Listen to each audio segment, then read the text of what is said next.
جمعے کے دن قرآن کی کچھ صورتیں ایسی ہیں جو پڑھنے کے کمال کے فضائل ہیں. جمعے کو سورہ یاسین ضرور پڑھا کریں کہ جو شب جمعہ یاسین پڑھے اس کی مغفرت کر دی جاتی ہے. کہ ایک نیکی 70 نیکیوں کے برابر ہے. اللہ کرے یہ ذہن بن جائے کہ جمعے کو میری نماز جمعہ کے علاوہ 1-1.5 گھنٹہ میرا مخصوص ہے جس میں یہ سارے وظائف میں نے پڑھنے ہیں. سورہ کہف پڑھوں, سورہ الدخان پڑھوں, سورہ یاسین پڑھوں, سورہ سبحان اللہ واقعہ پڑھ لوں تاکہ یہ برکتیں مجھے مل جائیں, اور کم از کم 313 بار درود پاک پڑھ لوں. اللہ اکبر. میرے آقا فرماتے ہیں صلاتکم علیہ محرزۃ لدعائکم ومردات لربکم وزکاۃ لاعمالکم.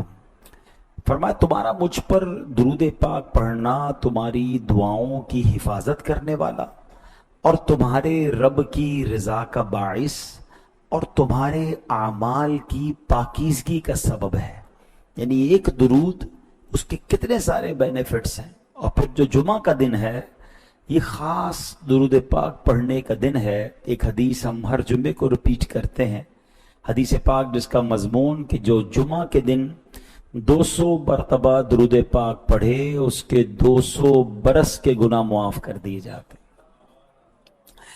تو آئیے مل کر محبت سے درود پاک پڑھ لیں. صلو علی الحبیب صلی اللہ تعالی علی محمد صلی اللہ علیہ وسلم. اور اب آخر میں آئیے میں آپ کو کچھ وظائف بھی بتاتا ہوں جو علماء نے لکھے کہ جو ایمان کی سلامتی کا انشاءاللہ ایمان کی سلامتی کا سبب بنیں گے. اور وہ کیا ہے؟ ایمان پر خاتمے کے 3 اوراد روزانہ 41 بار. یہ اعلیٰ حضرت امام اہل سنت نے ماشاءاللہ کوئی شخص حاضر ہوا کہ حضور میرے ایمان پر خاتمے کی دعا کر دیں, تو آپ نے دعا بھی فرمائی اور ارشاد فرمایا 3 وظائف دیے.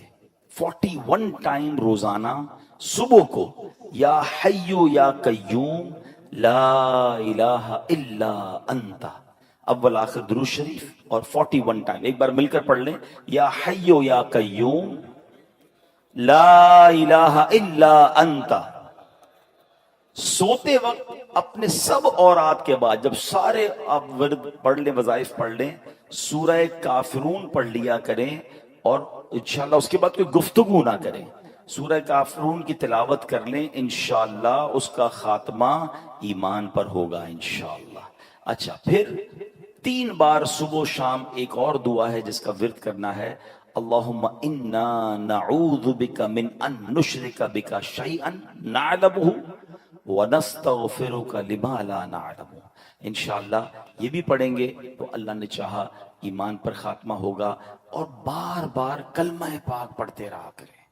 بڑا پرابلم ہے جناب, مرتے وقت سب کی تمنا ہے کہ اللہ مرتے وقت زبان پر کلمہ جاری ہو, مگر پورا مہینہ گزر جاتا ہے کلمہ نہیں پڑھتے. بھائی زبان کلمے کی عادی ہوگی تو مرتے وقت کلمہ نصیب ہوگا نا.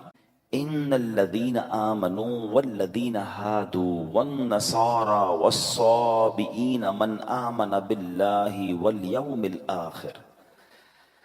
واليوم الآخر وعمل صالحا فلهم أجرهم عند ربهم ولا خوف عليهم ولا هم يحزنون.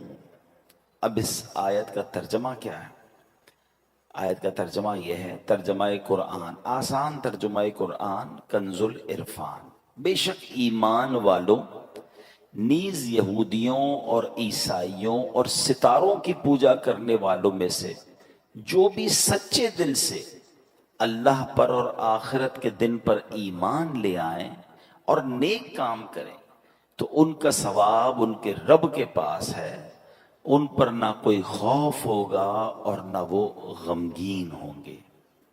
ابھی بڑا خوبصورت یوں سمجھیے ایک سینیریو تھا, ایک زبردست یوں سمجھیے اس کے پیچھے پس منظر ہے. واقعہ ہے ایک ایسے صحابی کا جو تمام صحابہ میں سب سے لمبی عمر جن کو ملی, اور وہ صحابی ہیں حضرت سلمان فارسی رضی اللہ تعالیٰ. یاد یہ سب باتیں ہمیں پتہ ہونی چاہیے. 250 سال کے قریب آپ کی عمر تھی, اور آپ نے جس طرح اللہ کے نبی کو تلاش کیا ہے نا, جس طرح ایمان ان کو ملا، جس طرح نبی پاک کا ساتھ ملا، جس طرح وہ پیارے آقا کے پاس پہنچے، یہ لمبی داستان ہے۔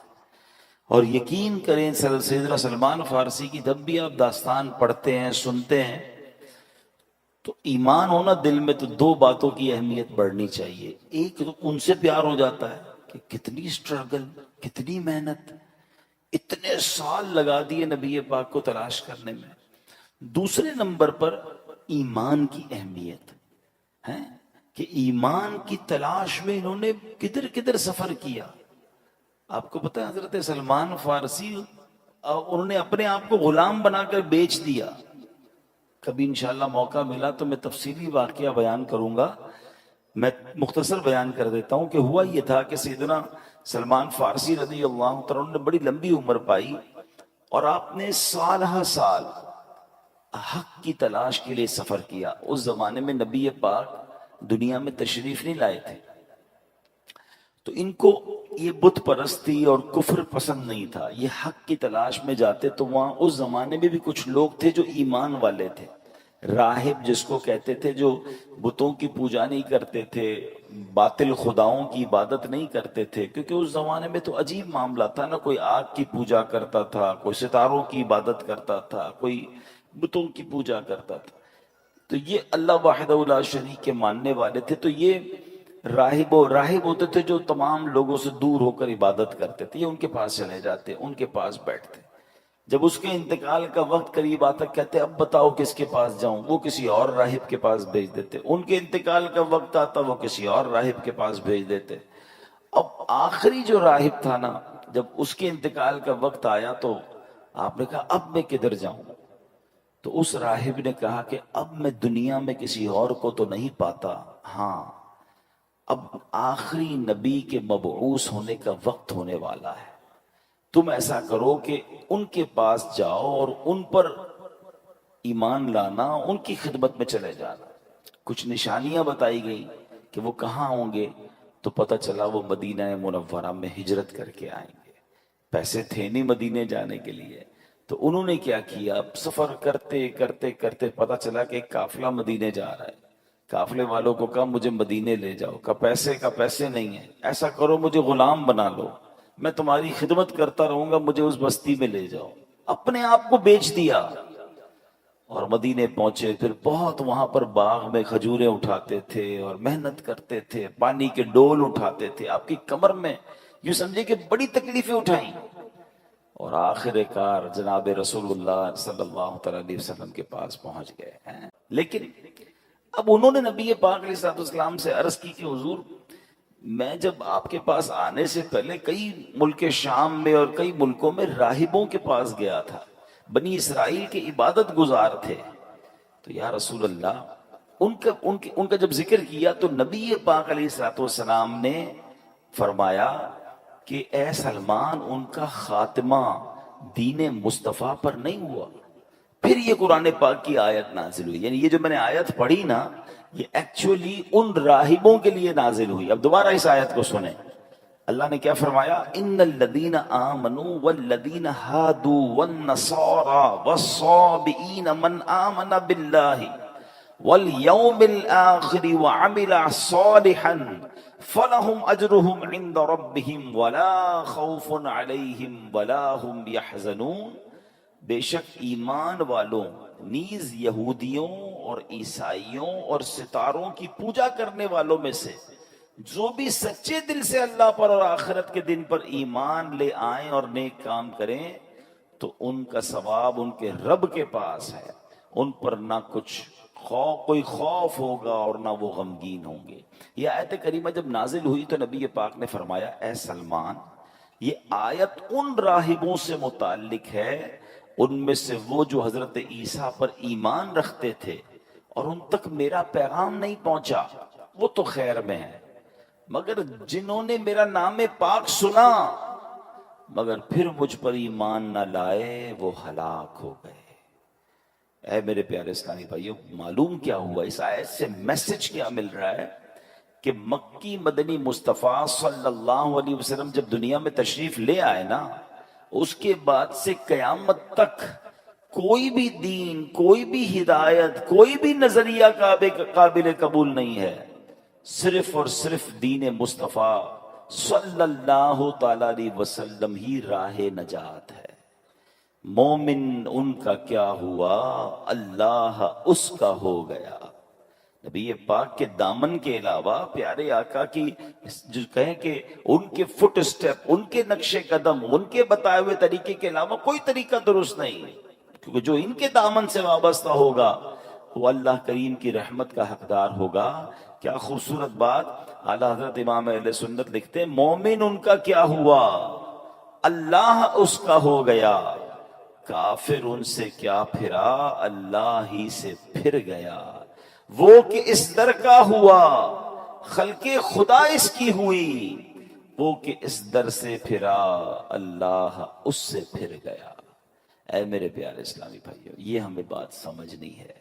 اس آیت کریمہ سے واضح طور پر معلوم ہو گیا، کوئی بنی اسرائیل سے تعلق رکھتا ہو، کوئی تورات کا ماننے کا دعویٰ کرتا ہو، کوئی انجیل پر ایمان رکھنے کا دعویٰ کرتا ہو، غرض کوئی کیسے بلند دعویٰ کیوں نہ کرتا ہو، نجات کس کو ملنی ہے، نجات کی راہ کون سی ہے، وہ دین محمدی یعنی دین اسلام ہے، اس کے سوا نجات کا راستہ نہیں۔ اللہ قرآن مجید میں ارشاد فرماتا ہے وَمَن يَبْتَغِ غَيْرَ الْإِسْلَامِ دِينًا فَلَن يُقْبَلَ مِنْهُ وَهُوَ فِي الْآخِرَةِ مِنَ الْخَاسِرِينَ، اور جو کوئی اسلام کے علاوہ کوئی اور دین چاہے گا تو وہ اس سے ہرگز قبول نہ کیا جائے گا، اور وہ آخرت میں نقصان اٹھانے والوں میں سے ہوگا۔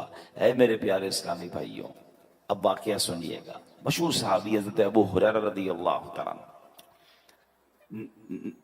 ان سے روایت ہے کہ نبی پاک علیہ الصلوۃ والسلام نے فرمایا روز قیامت اللہ کی بارگاہ میں اعمال پیش ہوں گے، یعنی اعمال بھی اللہ کی بارگاہ، ہم تو پیش ہوں گے، اعمال بھی پیش ہوں گے۔ نماز عرض کرے گی اے اللہ پاک میں نماز ہوں، ارشاد ہوگا تم بھلائی پر ہو۔ پھر صدقہ حاضر ہوگا، اے اللہ میں صدقہ ہوں، ارشاد ہوگا تم بھلائی پر ہو۔ روزے حاضر ہوں گے، یا اللہ میں روزہ ہوں، ارشاد ہوگا تم بھلائی پر ہو۔ اس طرح اعمال پیش ہوتے رہیں گے، آخر میں اسلام پیش ہوگا، اور اللہ کی بارگاہ میں عرض کرے گا یا ربی انت السلام و انا الاسلام، اے اللہ تیرا پاک نام سلام ہے اور میں اسلام ہوں۔ ارشاد فرمائے گا انک علی خیر بک الیوم آخذ و بک اعطی، بے شک تو بھلائی پر ہے اے اسلام، آج جس کی بھی پکڑ ہوگی تیری ہی سبب سے ہوگی، یعنی جس نے تیرا انکار کیا ہوگا اس کی پکڑ ہوگی، اور جس کو جو عطا ہوگا وہ تیری ہی بدولت ہوگا۔ اس کا مطلب جس نے اسلام تھاما ہوگا وہ بخشا جائے گا، اور جو اسلام کا انکاری ہوگا وہ قیامت کے دن مارا جائے گا، پکڑا جائے گا۔ میرا یہ بیان چونکہ پوری دنیا میں سنا جاتا ہے، ابھی بھی سن رہے ہوتے ہیں، بعد میں بھی لوگ سنتے ہیں، اگر میرا کوئی ایسا ویور ہے جو مسلمان نہیں ہے، جو اللہ کو، اس کے حبیب علیہ الصلوۃ والسلام کو ماننے والا نہیں ہے، آج قرآن کی آیتوں کے ذریعے میں آپ سے عرض کر رہا ہوں، ایک ہی دین جو اللہ کی بارگاہ میں مقبول ہے، نبی پاک کے آنے کے بعد اب کوئی راہ نجات نہیں ہے، آپ اسلام میں داخل ہو جائیں، اللہ آپ کو اسلام پر استقامت دے، ہم جو ایمان والے اللہ ہمیں بھی ایمان پر استقامت دے، کہ ایمان ہی راہ نجات ہے۔ اب ذرا سنیے گا، کچھ لوگ آج بھی، اب اصل پرابلم یہ کہ علم تو ہے نہیں، سب دیکھنا ہے، سب پڑھنا ہے، سب کی جناب اندر جانا ہے، یہ ہمارا کام نہیں ہے۔ حضرت موسیٰ علیہ السلام پر کون سی کتاب نازل ہوئی تھی؟ تورات شریف، ٹھیک ہے؟ کس کی بات کر رہا ہوں؟ حضرت فاروق اعظم، حضرت عمر فاروق، کیسی ہستی ہیں جن کے بارے میں نبی پاک فرماتے میرے بعد اگر کوئی نبی ہوتا تو عمر ہوتا۔ ان کا واقعہ سنیے۔ ایک بار نبی پاک کا دربار تھا، حضرت عمر آئے، ہاتھ میں تورات شریف تھی۔ حضرت عمر نے نبی پاک کے پاس بیٹھ کر تورات پڑھنا شروع کر دی۔ توجہ پیارے آقا علیہ الصلوۃ والسلام کی طرف نہیں گئی، بلکہ تورات پڑھنا شروع کر۔ جیسے جیسے آپ تورات پڑھتے جاتے تھے نا، میرے آقا کے چہرے کا رنگ بدلتا گیا، جلال شریف، نبی پاک کے چہرے پر جلال کی وجہ سے رنگ بدلتا گیا۔ حضرت ابوبکر صدیق نے حضرت عمر کو روکا، اے عمر نبی پاک کا چہرہ تو دیکھو، پیارے آقا کے چہرے کو تو دیکھو۔ حضرت عمر نے جیسے نبی پاک کے چہرے کی طرف دیکھا تو جلال کی کیفیت، فوراً تورات شریف بند کیا، نبی پاک سے معافی کے طلبگار ہوئے۔ اب سنو اللہ کے حبیب علیہ الصلوۃ والسلام نے کیا فرمایا، فرمایا اس ذات کی قسم جس کے قبضہ قدرت میں میری جان ہے، اگر حضرت موسیٰ بھی خود ظاہری زندگی کے ساتھ دوبارہ دنیا میں تشریف لے آئیں، تم مجھے چھوڑ کر ان کی پیروی کرو گے تو سیدھے راستے سے بھٹک جاؤ گے۔ اگر اب حضرت موسیٰ ظاہری زندگی کے طور پر واپس آ جائیں تو وہ بھی ضرور میری ہی پیروی اختیار کریں گے۔ یہ کیسا پیغام ہے، یہ کیسا میسج تھا، اللہ اکبر! کیا خوبصورت بات اعلیٰ حضرت لکھتے ہیں نا، خلق سے اولیاء، اولیاء سے رسول، اور رسولوں سے اعلیٰ ہمارا نبی، ملک کونین میں انبیاء تاجدار، تاجداروں کا آقا ہمارا نبی۔ اب اس واقعے سے مجھے اور آپ کو کیا سیکھنا ہے؟ تورات شریف تو آسمانی کتاب ہے نا، ایک عرصے تک تو معیار ہدایت یہی کتاب رہی، صدیوں تک اس پر عمل کرنے والے نجات پاتے رہے۔ وہ بلند شان والی کتاب ہے جس پر عمل کر کے اونچے مقامات لوگ پایا کرتے تھے، جس پر عمل کی برکت سے بنی اسرائیل فتح پاتے تھے، اللہ پاک کی رحمتوں کے حقدار بنتے تھے۔ تو جس تورات کو پڑھنا بھی ثواب تھا، جس کو دیکھنا بھی ثواب تھا، مگر جب نبی پاک تشریف لے آئے، محبوب ذیشان صلی اللہ علیہ وسلم تشریف لے آئے، پھر کیا ہوا؟ آپ نے اعلان نبوت فرما دیا۔ اب تورات راہ نجات نہ رہی، اس پر عمل منسوخ ہو گیا۔ اب غور کریں، جب پچھلی آسمانی کتابوں کے بارے میں یہ اصول ہے، یہ حکم ہے، تو اب جو نئے نئے فتنے اٹھ رہے ہیں، نئے نئے طریقے ایجاد ہو رہے ہیں، نئے نئے فارمولے لوگ لے کر آ رہے ہیں، ذرا غور کیجئے وہ کیسے راہ نجات ہو سکتے ہیں، وہ کیسے ہدایت کے راستے ہو سکتے ہیں۔ آج لوگ کہتے ہیں میں سب کو سنتا ہوں، میں ذرا غیر مسلموں کے بھی کلپس دیکھ لیتا ہوں، میں ذرا بد مذہبوں کی باتیں بھی سنتا ہوں، میں ان کے دلائل بھی پڑھتا ہوں، اپنا قرآن پڑھا نہیں ہے، اپنے دین کے بارے میں کچھ پتا نہیں ہے، اور ان لوگوں کی باتیں سننی ہے۔ مجھے بتاؤ ہم سے کتنا زیادہ حضرت عمر کا علم ہوگا؟ حضرت عمر کو تورات پڑھنے سے نبی پاک نے روک دیا، جو کہ آسمانی کتاب ہے، اور ہم جناب جن کے پاس علم نام کی کوئی چیز نہیں، اپنے دین کے بارے میں مضبوطی نہیں، اور غیر مسلموں کی باتیں سنیں گے، بد مذہبوں کی باتیں۔ کوئی بات دل میں بیٹھ گئی تو ایک بات یاد رکھیے گا، یہ ضرور اللہ کا مجھ پر اور آپ پر احسان ہے کہ ہمیں بن مانگے ایمان دیا ہے، ہم نے اسٹرگل نہیں کی۔ حضرت سلمان فارسی کو دیکھو یار، میں نے آپ کو بہت شارٹ پہ واقعہ سنا، میں واقعہ پورا سناؤں رونے لگ جاؤ گے، کہ اس اللہ کے بندے نے ایمان حاصل کرنے کے لیے، نبی پاک کو تلاش کرنے کے لیے کیا کیا کیا، اپنا آپ بیچ دیا۔ میں نے اور آپ نے کیا کیا؟ ہم تو پیدا ہی مسلمان گھرانے میں ہوئے، بغیر مانگے۔ اللہ نے کتنی بڑی مہربانی کی، پیدا ہوتے ہی سب سے پہلی آواز کیا سنی ہمارے کانوں نے؟ اللہ اکبر، اللہ اکبر۔ میرے ماں باپ مسلمان، میرے گھر میں اسلام۔ اللہ، کبھی سوچو اگر میں اور آپ کسی اور غیر مسلم خاندان میں پیدا ہو جاتے تو کدھر جاتے؟ ایمان کی فکر کرنی ہے، ایمان کی حفاظت کی دعائیں کرنی ہیں۔ پوری دنیا میں آج کہا جاتا ہے کہ سب سے زیادہ جو موسٹ گروئنگ ریلیجن ہے نا، سب سے زیادہ پھیلنے والا مذہب اسلام ہے۔ بہت اچھی بات ہے، مگر مسلمان بھی غیر مسلم ہوتے ہیں، اس کی بھی ہمیں فکر کرنی ہے، دعائیں کرنی ہیں۔ تو یہ کیسے ہو سکتا ہے؟ جب آپ سب کی سنیں گے، آپ غیر مسلموں کو بھی سنیں گے، آپ بد مذہبوں کو بھی سنیں گے، آپ ان سے دوستیاں لگائیں گے، کیا پتا ان کی کون سی بات۔ اب تو سنا ہے، پتہ نہیں، میں مذہبوں کے نام نہیں لیتا، مگر مختلف تہواروں میں مسلمانوں کے بچے جا رہے ہیں، آپس میں تحفے دیے جاتے ہیں۔ بھئی تحفہ کیوں آیا؟ تو فلاں مذہب والوں کی عید ہے، فلاں مذہب والوں کا تہوار ہے۔ ہم مسلمان کلمہ پڑھنے والے، جو بندہ میرے رب کو نہ مانے، میرے نبی کو نہ مانے، میں ان کے تہواروں میں کیسے شرکت کر سکتا ہوں؟ اپنے ایمان کو مضبوط رکھو، ورنہ یہی ایمان کے ضائع ہونے کا سبب ہے۔ میں آخر میں بتاؤں گا، علماء نے کچھ اسباب بھی لکھے ہیں جس کی وجہ سے ایمان ضائع ہو سکتا ہے، مگر ایمان کتنی بڑی نعمت ہے، اللہ اکبر۔ ایک بزرگ ہیں حضرت ابراہیم آجری رحمت اللہ تعالی، ایک دن آپ تندور جلا رہے تھے، اتنے میں بنی اسرائیل سے تعلق رکھنے والا ایک غیر مسلم وہاں آ گیا۔ آپ نے اسے اسلام کی دعوت دیتے ہوئے فرمایا، اسلم فلا تدخل النار، یعنی مسلمان ہو جا، جہنم کی آگ سے بچ جائے گا۔ دعوت دینے کا انداز دیکھیں. میں نے بھی ابھی تھوڑی دیر پہلے دعوت دی تھی, دوبارہ دعوت دیتا ہوں, اسی الفاظ کے ساتھ دعوت دیتا ہوں. بھائیوں جو غیر مسلم ہیں, مجھے لائیو سن رہے ہیں یا بعد میں ویڈیو میں سنیں, آ جاؤ, ایمان لے آؤ, انشاءاللہ جہنم کی آگ سے بچ جاؤ گے. وہ غیر مسلم کیا کہتا ہے کہ جہنم کی آگ کے معاملے میں تو آپ اور میں برابر ہیں, کیونکہ اس نے کچھ قرآن پڑھا ہوا تھا. قرآن کی ایک آیت ہے, اس نے کہا کہ آپ ہی کی کتاب قرآن پاک میں ہے, وَإِن مِّنكُمْ إِلَّا وَارِدُوهَا. اللہ قرآن میں فرماتا ہے تم میں سے ہر ایک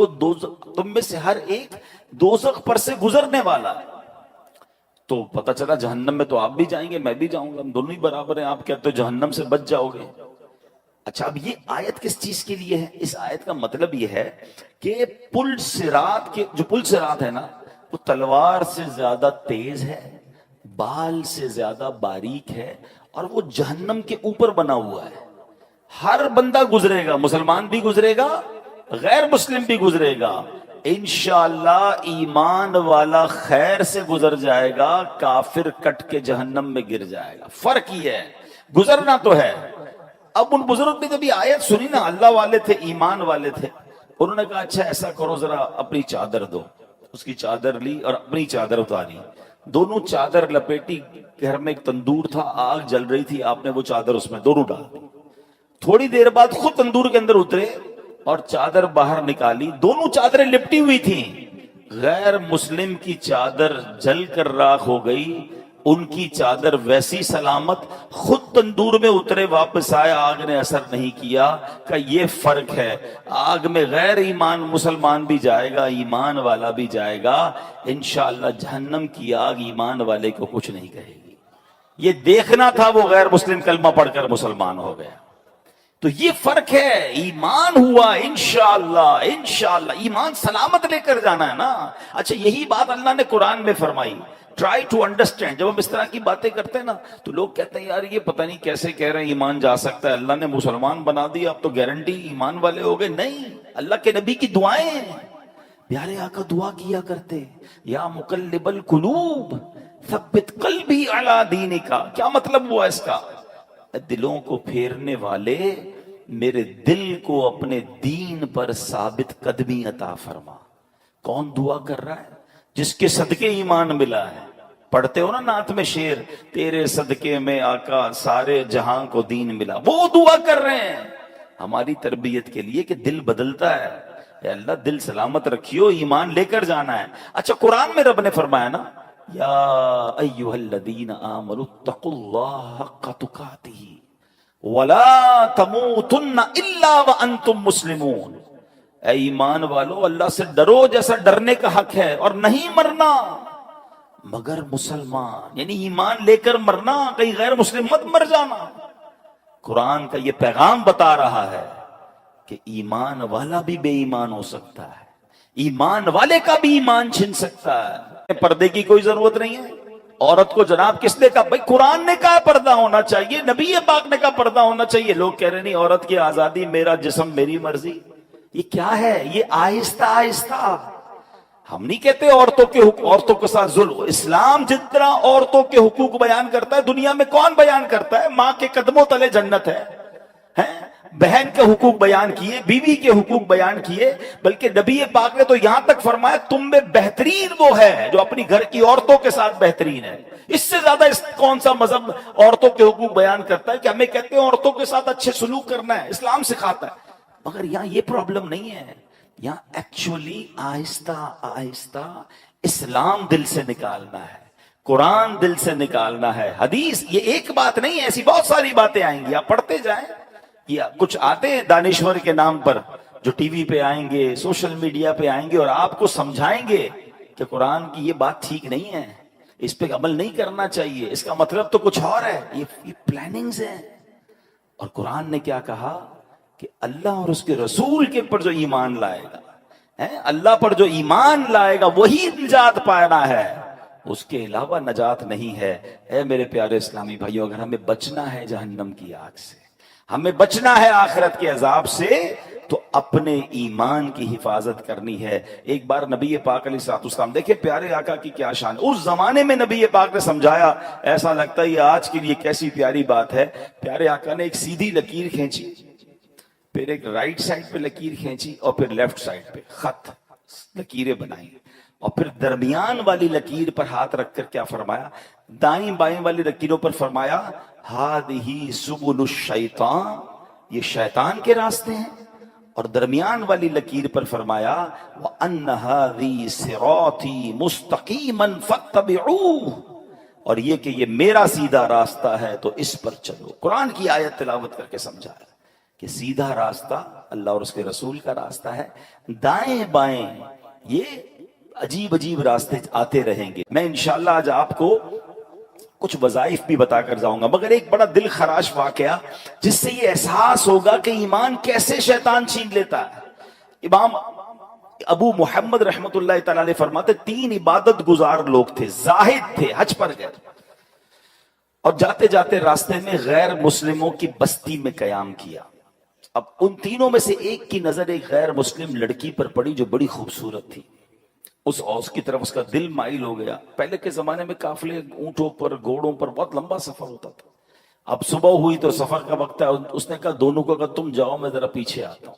وہ دونوں تو حج پہ روانہ ہو گئے، یہ بندہ اسی بستی میں رک گیا، اس عورت کی طرف اس کا دل آ گیا، عورت سے اس نے بات کی کہ میں تم سے شادی کرنا چاہتا ہوں۔ تو عورت نے کہا کہ میرے والد سے بات کرو، والد کے پاس گیا، والد نے کہا اس کا مہر دو۔ کہا مہر کیا ہے؟ کہا مہر بہت بھاری ہے۔ کہا بتائیے میں مہر دے دوں گا۔ کہا مہر یہ ہے کہ تم غیر مسلم ہو جاؤ، تم اسلام چھوڑ دو۔ اس بدبخت نے اس لڑکی کے عشق کے چکر میں اپنا دین چھوڑ دیا، جو عبادت گزار تھا، حج کو جا رہا تھا۔ ٹرائی ٹو انڈرسٹینڈ کدھر جا کر ایمان گیا اس کا، حج کے راستے میں شیطان نے ایسا حملہ کیا کہ وہ غیر مسلم ہو گیا۔ اچھا وہ شادی بھی ہو گئی، اب وہ دوست حج کر کے واپس اسی راستے سے آئے کہ وہ دوست کدھر رہ گیا، حج پہ ہی نہیں آیا۔ واپس آئے، ڈھونڈتے ڈھونڈتے پتا چلا کہ وہ بندہ تو غیر مسلم ہو گیا تھا، مگر اس دوران اس کا انتقال بھی ہو گیا، یعنی بے ایمانی کی موت مرا۔ اس کی بیوی کو تلاش کیا، بیوی کو کہا قبر تو دکھاؤ، قبر پر گئے، وہاں دیکھا تو 2 بچے بھی تھے، اس کی بیوی تھی، سب رو رہے تھے۔ تو بیوی سے جب داستان سنی تو یہ بھی 2 دوست تھے، رونے لگے کہ ایسا ہو گیا، اس کا ایمان ہی چلا گیا، بے ایمان مر گیا۔ عورت نے پتہ کیا بتایا؟ تو عورت نے کہا آپ کیوں رو رہے ہیں؟ کہا ہم اس کی عبادت کے گواہ ہیں، اس کے زہد اور تقوی کے گواہ ہیں، یہ بڑا نیک تھا، بڑا عبادت گزار تھا، ہمیں افسوس یہ اس کا ایمان چلا گیا۔ اللہ کی شان دیکھو، جب اس عورت نے اپنے سابقہ شوہر کی عبادت و تقوی کے بارے میں سنا، وہ عورت کلمہ پڑھ کر مسلمان ہو گئی۔ ہائے ہائے ہائے، یہ اللہ کی خفیہ تدبیر ہے کہ جس عورت کی وجہ سے اس نے ایمان ختم کیا، وہ عورت مسلمان ہو گئی، مگر اس عبادت گزار کا خاتمہ ایمان پر نہیں ہوا۔ ہم اللہ سے آج جمعے کے دن اس کے گھر میں بیٹھ کر دعا کرتے ہیں، اللہ ہمارے ایمان کی حفاظت رکھنا، اے اللہ ہمیں مرتے وقت کلمہ نصیب فرما، ہمیں برے خاتمے سے بچا، اے اللہ جب قبر میں جائیں اللہ ایمان سلامت لے کر جائیں۔ یہ دعائیں کرتے رہیں، مال سلامت رہے، کاروبار سلامت رہے، بچے سلامت رہے، پتہ نہیں کتنی دعائیں کرتے ہیں۔ میں نہیں کہتا نہ کرو، مگر ایمان کی بھی تو دعا کرو نا، سب سے بڑھ کر تو ایمان ہے، وہ ہماری دعاؤں میں ہی نہیں ہے۔ اب آخر میں آئیے، ایمان سلب ہونے والے وہ کچھ کام جس کی وجہ سے ایمان سلب ہو سکتا ہے، وہ کیا ہے؟ حضرت بعض علماء فرماتے ہیں برے خاتمے کے 4 بڑے اسباب ہیں۔ نمبر 1، نماز میں سستی۔ پلیز نماز نہ چھوڑا کریں۔ جمعہ میں آج اس مسجد میں دوسرا جمعہ ہو رہا ہے، روڈ پہ پبلک ہوتی ہے، بڑی اچھی بات ہے، مگر پلیز باقی نمازیں بھی پڑھیں۔ ہم صرف جمعے کے لیے، ہم پر جمعہ فرض نہیں ہے۔ یہ نماز میں سستی یہ ایمان چھن جانے کا سبب ہے۔ دوسرے نمبر پر فرمایا شراب نوشی، خدا کے واسطے شراب کے قریب بھی نہ جائیں۔ تیسرے نمبر پر والدین کی نافرمانی، خدا کے واسطے اپنے ماں باپ کی عزت کریں، پیار کریں، ان سے محبت کریں، ان کی رسپیکٹ کریں، ان کا دل نہ دکھاؤ۔ ماں باپ ناراض تو رب ناراض، ماں باپ راضی تو رب راضی۔ اور چوتھے نمبر پر علماء نے فرمایا مسلمانوں کو تکلیف دینا. کچھ لوگوں کی بڑی عجیب عادت ہوتی ہے، آلویز تکلیف ہی دیتے ہوتے ہیں. طنز کریں گے، گالیاں دیں گے، جھگڑا کریں گے. پڑوس میں ہے تو پڑوسی کو تکلیف، رشتہ دار میں ہے تو رشتہ داروں کو تکلیف، کاروبار کریں تو کاروباریوں کو تکلیف، جدھر جائیں ٹینشن. نہ کرو ایسا. یہ حقوق العباد کا معاملہ، ایک تو اس کے گناہوں کا انبار آپ پر لگ رہا ہے، دوسرا اللہ نہ کرے ایمان ہی نہ چلا جائے ہمارے ہاتھ سے. امیر اہل سنت نے کچھ اور اسباب بھی لکھے، چغلی کھانا اور اسی طرح حسد کرنا. بد نگاہی بھی برے خاتمے کا سبب ہے. فرض ہونے کے باوجود حج نہ کرنا، یہ تو نبی پاک کی حدیث ہے نا کہ جو استطاعت کے باوجود حج نہ کرے. حدیث کا خلاصہ ہے مجھے کوئی پرواہ نہیں وہ یہودی ہو کر مرے یا نصرانی ہو کر مرے. کون کہہ رہا ہے؟ اللہ کے نبی فرما رہے ہیں حج فرض ہے پھر بھی حج نہیں کرتے. بس یار ذرا وہ بچی کی شادی کر لوں، ذرا گھر بنا لوں، ذرا کاروبار سیٹ کر لوں. خدا کے واسطے اگر آج مجھے کوئی ایسا میرا بھائی سن رہا ہے، میری کوئی ایسی بہن سن رہی ہے، لائیو سن رہے ہیں، اگر حج فرض ہے ابھی بھی دن ہے، فارم جمع ہو جائے گا. ابھی بھی جناب کسی گروپ والے سے رابطہ کریں، آپ کا فارم ہو جائے گا. فرض ادا کریں، حج فرض پورا کیے بغیر مر نہ جائیں. زندگی میں ایک ہی بار تو حج فرض ہے. اگر پیسے ہیں، استطاعت ہے، جو اس کی تفصیل ہے تو حج کر لیں.